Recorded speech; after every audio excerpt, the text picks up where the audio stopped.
ఇల్లు అనేది ఇల్లు కట్టి చూడు పెళ్లి చేసి చూడు అనే ఒక సామెత ఉన్నది. జీవితంలో ఒకేసారి ఇల్లు కడతారు, ఒకేసారి పెళ్లి చేసుకుంటారు.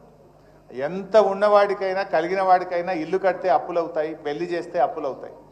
అలా ఎన్నో అప్పులు తెచ్చి రూపాయి రూపాయి జమ చేసి చెమటోడ్చి కష్టపడి ఎంతోమంది ఇల్లు కట్టుకుంటే నువ్వు రాత్రి రాత్రి కూలగొట్టి ఆ కుటుంబాలు ఏమవుతాయి?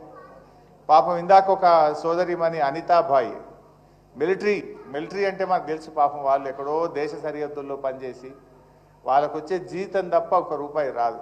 ఒక పూట తినక రూపాయి దాచిపెట్టుకొని హైదరాబాద్ పేరు బాగుంది, హైదరాబాద్ ఇమేజ్ బాగుంది, హైదరాబాద్కు పోయి సెటిల్ అయితే మా పిల్లలు బాగుపడతారు, నా పిల్లలు బాగా చదువుకుంటారని కేసీఆర్ గారు గతంలో ప్రభుత్వాలు హైదరాబాద్ ఇమేజ్ పెంచితే ఆ ఇమేజ్ మీద వాళ్ళు ఎక్కడెక్కడోళ్ళు వచ్చి హైదరాబాద్లో సెటిల్ అయితే ఎందుకు వచ్చాంరా ఈ హైదరాబాద్కు అని ఆమె ఏడ్చే పరిస్థితి తెచ్చింది రేవంత్ రెడ్డి ప్రభుత్వం యొక్క తుగ్లక్ నిర్ణయాల వల్ల, ఈయన పిచ్చి పనుల వల్ల.